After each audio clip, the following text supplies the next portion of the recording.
2021년 4월 23일 찬송 270장 통일 455장 주 안에 있는 나에게 말씀 출애굽기 8장 25절에서 32절 제목 타협안을 이기는 말씀 완악함을 이기는 믿음. 파리 재앙을 견디지 못한 바로는 모세를 불러 너희 하나님께 제사를 드리되 광야로 나가지 말고 이 땅에서 드리라고 합니다. 이 땅을 떠나지 말라는 것은 바로의 백성으로 살면서 하나님께 제사 드리라는 말입니다. 하나님은 바로의 백성이 아니라 하나님의 백성이 되길 원하십니다. 중요한 것은 누가 우리의 왕인가입니다. 모세는 애굽 땅에서 하나님께 제사 드리면 애굽 사람들이 싫어하여 이스라엘 백성들을 돌로 칠 수 있으니 광야로 가는 게 좋겠다 말하자 바로는 너무 멀리 가지 말라고 합니다. 너무 멀리 가서 제사 드리지 말라는 말은 하나님을 믿되 너무 열정적으로 믿지 말고 적당히 믿음 생활을 하라는 유혹입니다.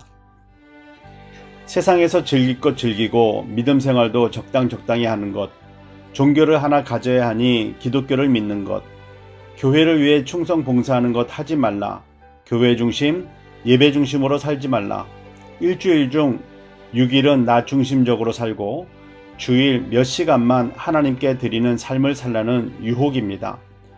모세는 바로에게 이제는 말을 바꾸는 거짓을 하면 안 된다 말하고 파리떼가 없어지도록 합니다. 파리가 다 떠나가자 바로의 마음이 완악하게 되어 이스라엘 백성을 보내지 않습니다.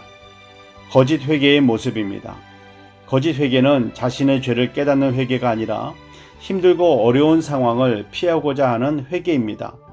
하나님은 거짓 회개하는 자들에게 진노하십니다. 진노 역시 하나님의 속성입니다 라고 말하면 이상하게 생각할 수 있지만 진노는 하나님의 속성 중에 하나입니다. 예수님께서 진노하셨을 때가 있습니다. 하나님의 집, 기도하는 집, 예루살렘 성전을 도적의 소굴로 만든 것에 대해 끈으로 만든 채찍을 휘두르시며 진노하셨습니다.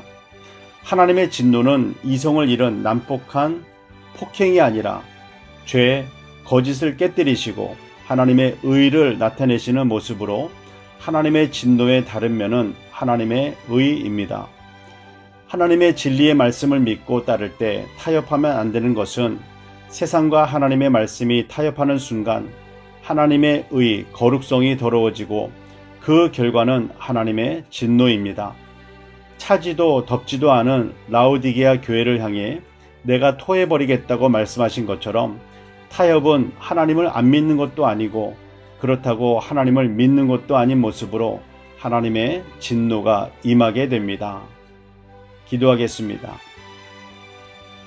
사랑의 하나님, 힘들고 어려울 때만 모세의 청을 들어준다고 했다가 편해지면 다시 완악한 모습으로 돌아가는 바로의 모습 속에서 힘들고 어려울 때는 하나님께 기도하다가 편해지면 기도하지 않는 우리들의 모습을 깨닫고 회개합니다.